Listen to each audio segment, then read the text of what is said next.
enlightening trip to Italy, speaks to the 48th Highlanders of Toronto. The inspection continues as the Defense Minister meets seasoned, hard-hitting Canadian gunners. With tireless energy, Colonel Ralston hurries on to another appointment. A French-Canadian unit is next to receive a visit.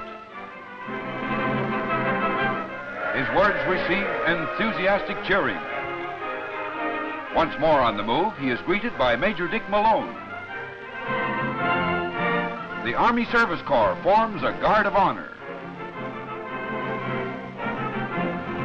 At a Canadian General Hospital, Colonel Ralston's attention turns to those men who have felt the weight of enemy steel in battle. With the matron, he inspects the hospital, passing from one patient to another in the malaria ward.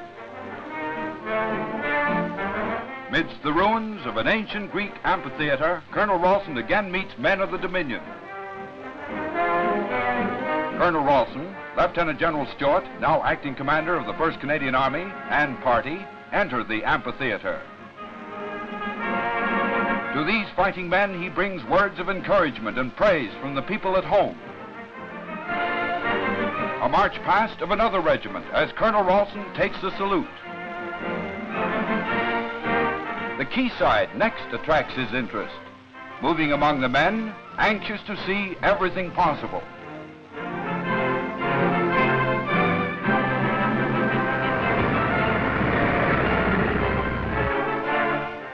No Flanders fields of poppies here, no clash of arms, no bugles clear and strident call to wake you from your deep repose. Sleep on, your job is done. Before leaving the battlefront, Colonel Ralston meets General Montgomery, now C&C of British Invasion Forces. They discuss Canada's part in the campaign in Italy as they go to see the General's famous canary collection.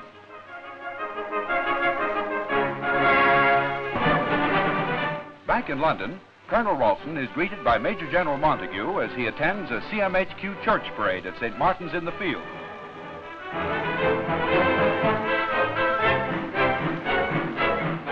All ranks and branches are represented as they file into the church for divine service.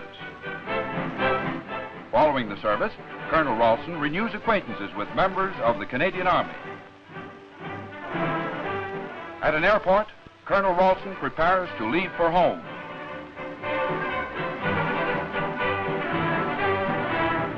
Air screws spring to life. The Honorable Vincent Massey and party salute Canada's Defense Minister.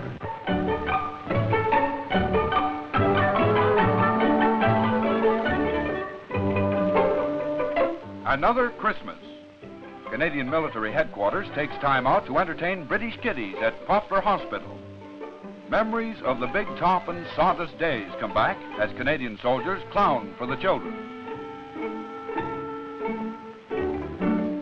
Old St. Nicholas, eagerly watched by children and soldiers alike, moves about with gifts and toys. For his good work, Santa is soundly rewarded. Even the young ones like Canadians.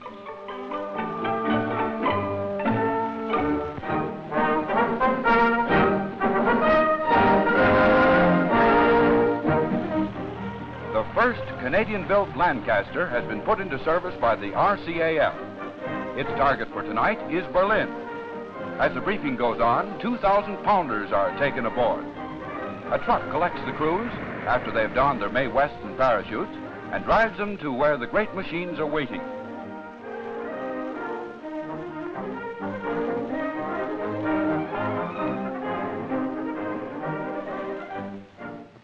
Canadian-built Q for Queenie and her consorts roll down the runways and take up their position.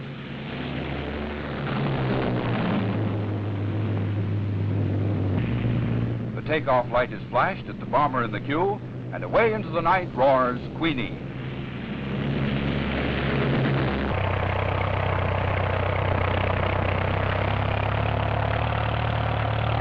Berlin is a favorite target among bomber crews, because in striking at Berlin, they are striking at the heart of the enemy.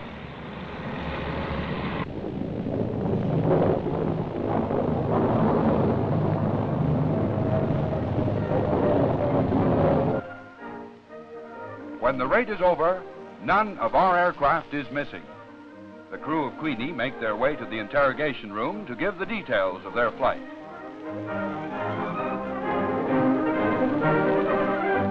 Well, I see you bombed 6 minutes after zero. So I suppose things were starting by the time you got there? Well, yes, things had taken a good hold by the time we got there. You could really see things begin to happen. What about the bombing? Was it concentrated? Yes, the bombing looked very concentrated. It had the effect of a very concentrated raid, I think.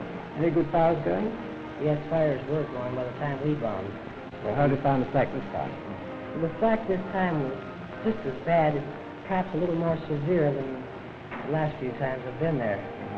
Were you on time when you got your bombs? Yes, we were right on time, Glenn. You see where they went? No, I couldn't see where they went. Bombed on fires down below. That's good enough. Well, Andy, did you see any fighters on the way home? Yes, just outside Hanover, we had a sighting with an ME-110. Well, just a minute. Can you give me the time and height of that? Well, we're at about 19,000 feet. Well, this certainly looks as though it was a good raid. It does that, yes, it does. And I don't think you'll have to go to Berlin many times more.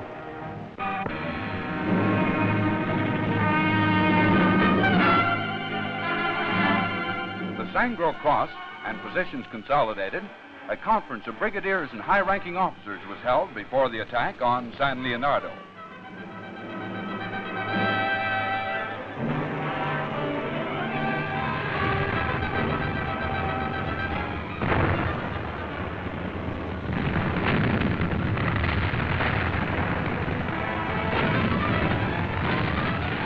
It was here that the Canadians went into the lead and fought their bloodiest action since the start of the war. While tanks moved up the hill into position, artillery rained shells on the German-held San Leonardo. As enemy positions were captured, white flags were found, left behind in the haste of their flight. German dead littered the hillside as the Canadians moved on with the words of General Montgomery ringing in their ears, "Now we are going to crack the Germans." Prisoners were taken by the hundred. Gone was the arrogant Hun of earlier engagements. Now they were sullen, disillusioned, perhaps even glad to be out of the ferocity of the fight.